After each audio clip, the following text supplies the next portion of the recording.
Welcome back, or welcome if you're just joining us. This is the France 24 debate. It's day 3 of a big state visit to Paris by China's president, marking 50 years since General de Gaulle established ties with Mao Zedong. With us to talk about it, political scientist Solange CHATELARD. She's in Leipzig in Germany. Also with us, Jean-François MEGLIO of the Asia Center here in Paris, a former Beijing correspondent for The Observer, Paris-based reporter Catherine Field, and business consultant Alcuin COURSIER. Welcome back to all of you. Just before the break, and in fact, as always, the conversation spills over to the break.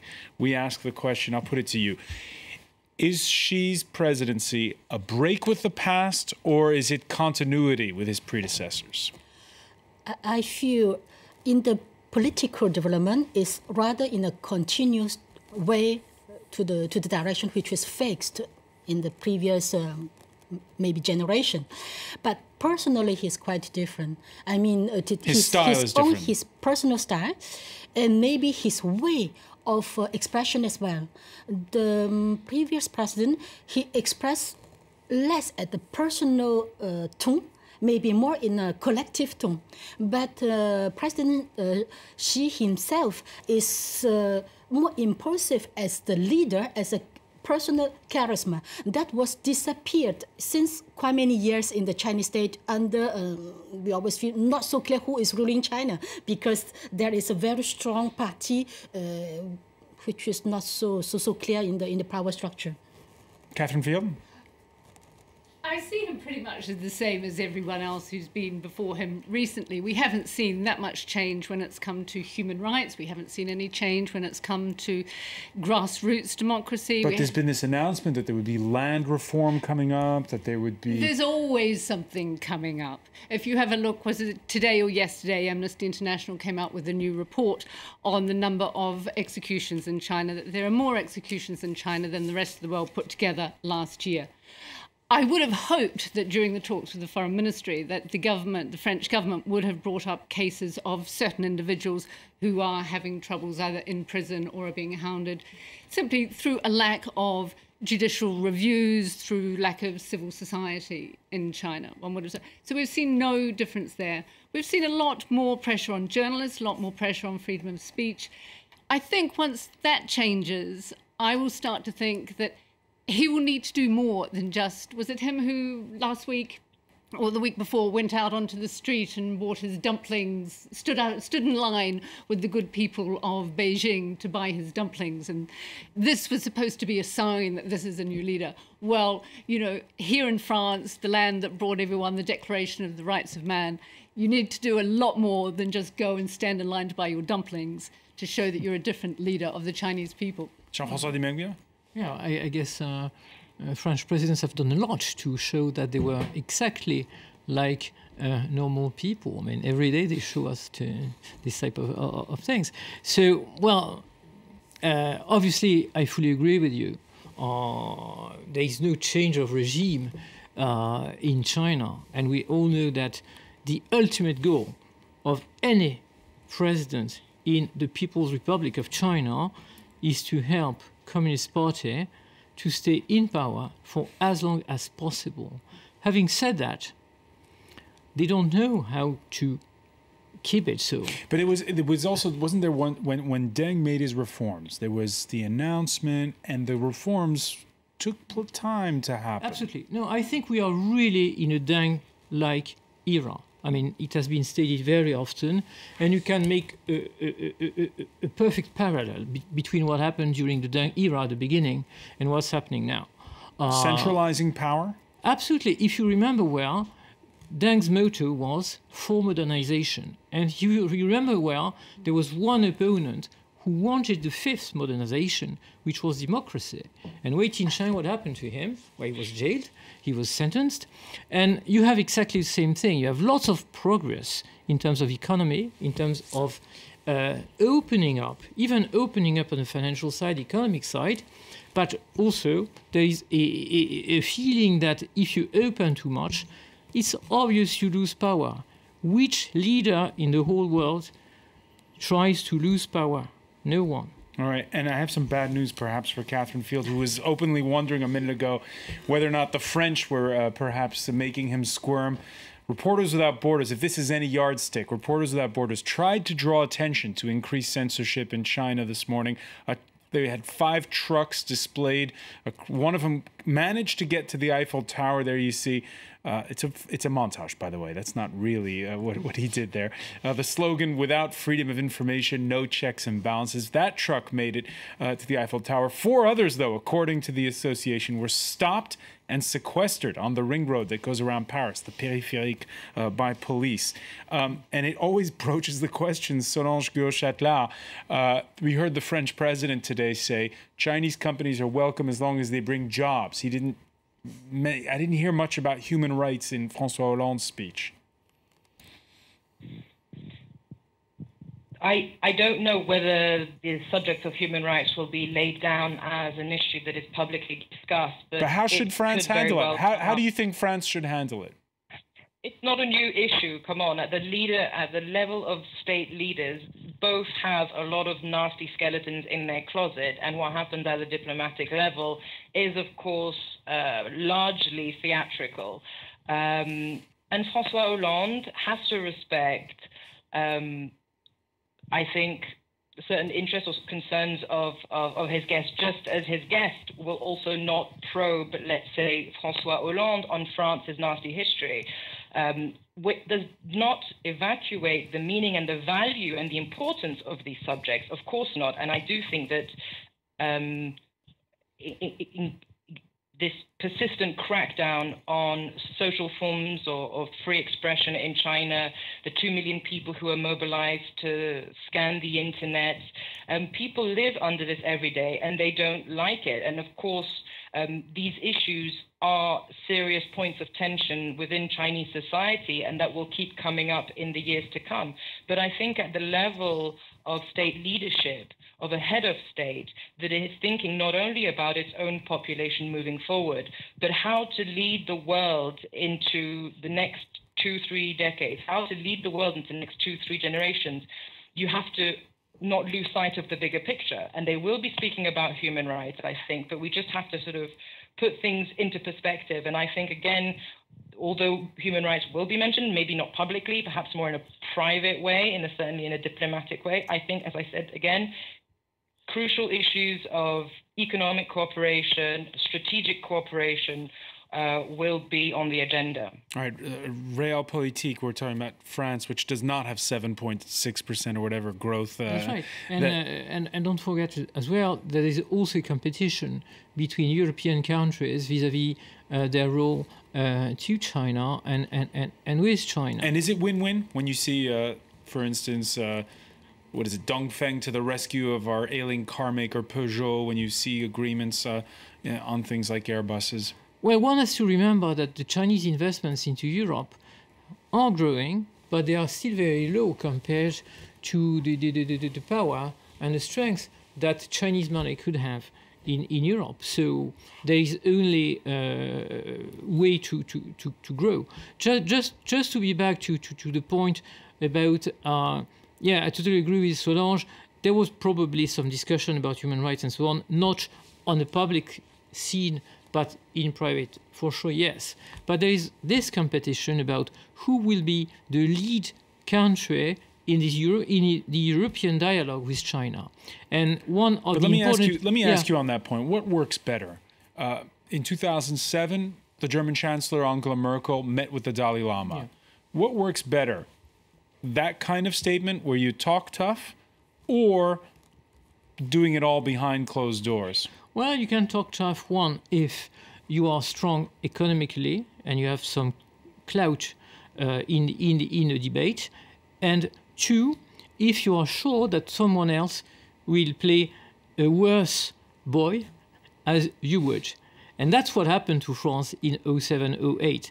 Mrs. Merkel knew for sure that Nicolas Sarkozy could be the bad boy in the club, and he was, or at least France was, not necessarily Nicolas Sarkozy, but France was. So it was a comfortable position to be in.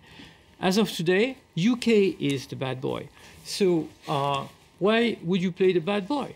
and then you just compete with your fellow Europeans. And Hollande has taken a lead because this visit is not only a visit to France, it's a visit to Europe.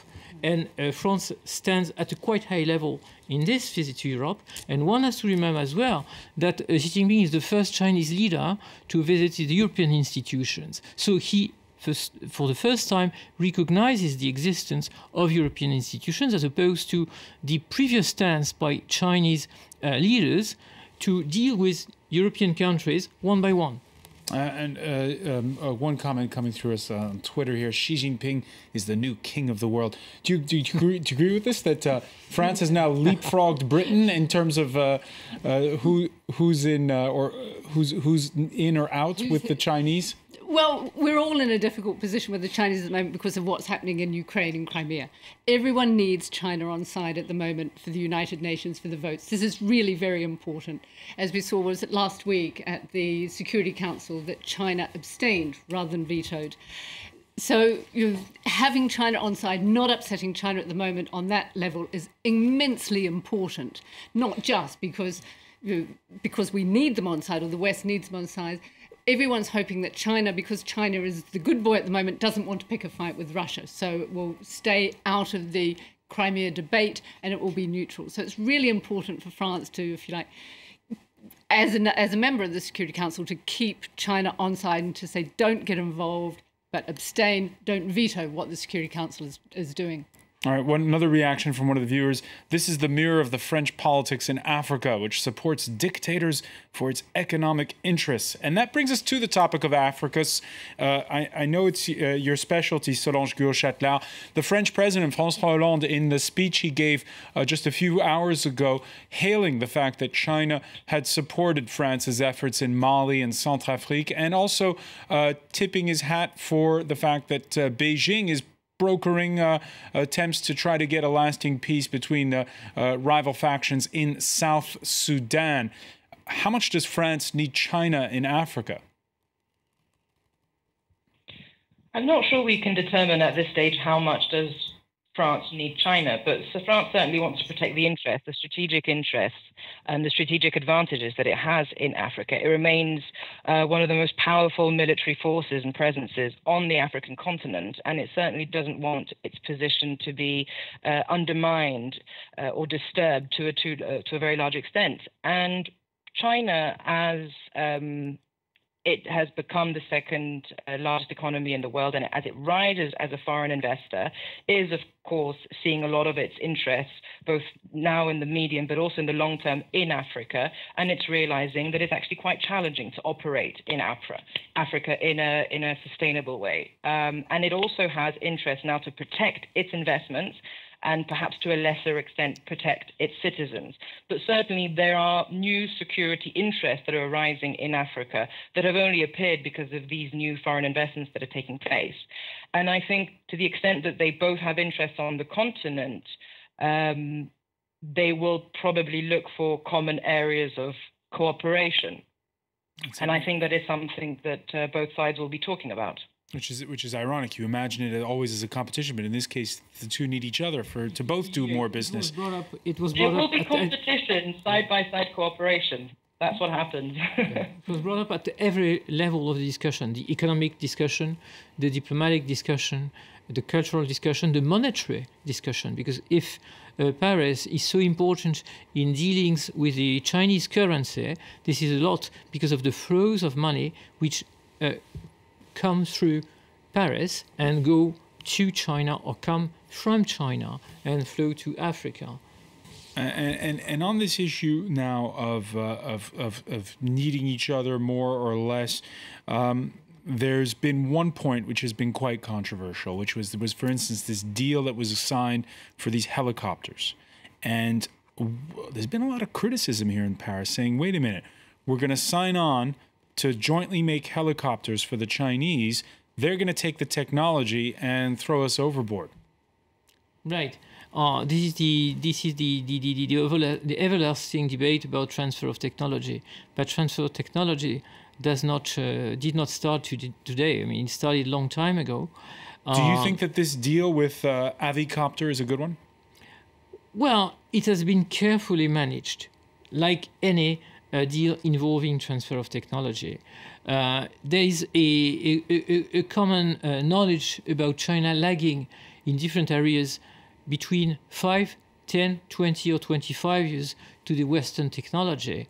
So if you manage to just be 1, 2, 3 years in advance, you can transfer your technology, as long as the question is not in the deal. The question is France able to invest in research and development in order to keep up with its advance when China and many other countries in the world, including Korea, including Japan, still invest like 2, 3, 4% in research for their own industry. So the problem is not transfer today, is keeping the lead in what you do not transfer. Alcuin, COURSIER? I totally agree with that. I think the only way to protect the technology is to go ahead, and that is the policy I think French should do. And on the other hand, it is not so worse if I see it from global cooperation, that kind of way. When we think about China, actually 30 years ago, she's very, very far away. It is thanks to the transfer of technology, which is not the most advanced technology. It is the middle or low bad technology, but it is still very important for her to copy it immediately. That help her to shorten the industrial revolution time. So help her actually, she doesn't successfully have the first industrial revolution, but that help her to jump over one step and go to this step. And now she is no more possible to copy from the other in long term. So she tried to, at this time, is to cooperative, to work research together. If you listen what President said today, he's talking about 友谊创新. So it means friendship and innovation. Friendship, that means, firstly, they don't want to have a position of battle. It is want to be a cooperative style and way. And another way, the objective is not to, it's not 1-0 gram. They are trying to want to find a common focus that both together to go further. That is what his strategy. And on the other side, we see also China is trying to transfer the technology or organization method that she has done nowadays to African, because the old method she has done before, now it's no more working in China. It becomes too expensive, or the machines, the technology is not working anymore. Now she's trying to transfer these things to African, and which may not be a very bad which could be win-win for the continent as well. Yeah. Catherine Field, do you agree with that? I was just going to put that question to you, actually. Okay, you say France should stay ahead, should keep renovating in things of research and development. Research and development. But what is to stop the Chinese from taking these wonderful TGVs that have been sold to them, or whatever bit of technology, rip off a couple of copies and sell them to these countries in Africa for a cut price, then keep the French out of that market, which they had been hoping for? Of course, transfer of technology is not a simple topic, and what you mentioned did happen, not for TGVs, not for high-speed train, but it did happen for classical trains, where we had bids from China, which won contracts in Eastern Europe. But watch out, what happened in the Gulf when the Koreans exported their nuclear technology and won contracts is not that much different. When you have a developed country, and, well, South Korea is not an emerging country, but it's a growing power, competing together, chances are part of the technology had to come from somewhere. Now, the big thing is how to manage that. It's obvious that the Koreans were much more aggressive in selling the nuclear power plant to the Gulf than the French were, because the French were so sure about the technology being better that they did not oversell it. The Koreans did oversell it. And that is how you win contract. But I insist on the risk for European countries, and especially France, to lower their efforts in R&D and just being caught up, not because they have transferred the technologies, but just because they had less and less engineers, and because they invest less and less, just because we have budget deficits and we invest less and less into technology. All right, I want to come back to a point that you made earlier about the Chinese have just scratched the surface in terms of their investment potential abroad. We're getting more and more examples of it. The Chinese increasingly attracted to France. When Chinese investors bought, for instance, Burgundy's prestigious Gevrey-Chambertin domain, that turned heads a few years back. Others, like here, as you can see in these images, are settling in the Bordeaux area. The Chinese distributors think it's a very traditional French brand. It's very good value for money. It's good wine, so for them, it's a French product. Solange, let me ask you, French attitudes towards the Chinese investing in France, how have you seen them evolve over the last 5 years? Well, it's actually not really my area of expertise, so I don't really want to speculate. But I can imagine, like most countries, just as China actually manages its economy very carefully and has put into place very quite restrictive protectionist measures, I can imagine a country such as France, and particularly in the agribusiness industry, people not feeling too comfortable. But I think what we're seeing with Chinese investors buying up wineries in France is really symptomatic of a more global trend in agribusiness in general. And what we're seeing is that agribusiness, investing in agribusiness, is becoming an efficient vehicle for profit making and capital accumulation. And that's why you have a lot of private equity, hedge fund money in Europe with no markets to develop that are now investing in significant agricultural projects all across the world, in Africa, in South America, in Central Asia. And China is part of that. It's not just the Chinese. Do you get the feeling, Alcuin, that the French understand China better and that the Chinese understand France better? Not really. Not really. I have been in France since 13 years, and I feel they don't understand each other very well. First of all, the Chinese, they think they know French, but this French they know is actually go through the advertising campaign, all the cultural, the cinema, all the French is very strong in communication. So it is hundreds years of communication in culture, in commercial, in everyday, in personal. All the French, most of them, know how to communicate. So it is all this image they have received. But this message, this image is carefully studied, selected, interpreted, and think about what are as all the communication school talk about. Think about firstly what is your public want to listen, and then you just try to give what they want to listen. They misread what and for example, the Chinese, they think one typical idea is the French are very romantic. Paris is a romantic city. And when I was young, I think all the French like to walking under the rain. So it's so romantic, etc. But since I am in France, I think one of the topics we complain the most is the weather is not good. so I mean, that is an image which is created by the perfume advertisement. There is a big difference between that and the reality. Yeah. Catherine Field, do you see the cultural quid pro quos evaporating? Well, I love Paris, even in the rain. So, there are my cards on the table. Between France and China. The thing I would like to see more are more Chinese students at French universities. I think we're not seeing, a lot of people want to see that because they bring in money. But I think until we see a lot more Chinese students coming to French universities, there's going to be that gap. And I think the problem there is not the Chinese, it's the French. They make it incredibly difficult for Chinese students to come to France, to get into universities. The whole bureaucracy of it's difficult. So if they could do that, get more Chinese people here, actually part of the structure, it might be a step towards the two having a more understanding of one another. Oh, we've just scratched the surface. So much more to talk about. Many thanks, Catherine Field. I want to thank Alcuin, COURSIER, Jean-François Di Meglio, and Solange CHATELARD for joining us from Leipzig. Thank you for being with us here in the France 24 debate.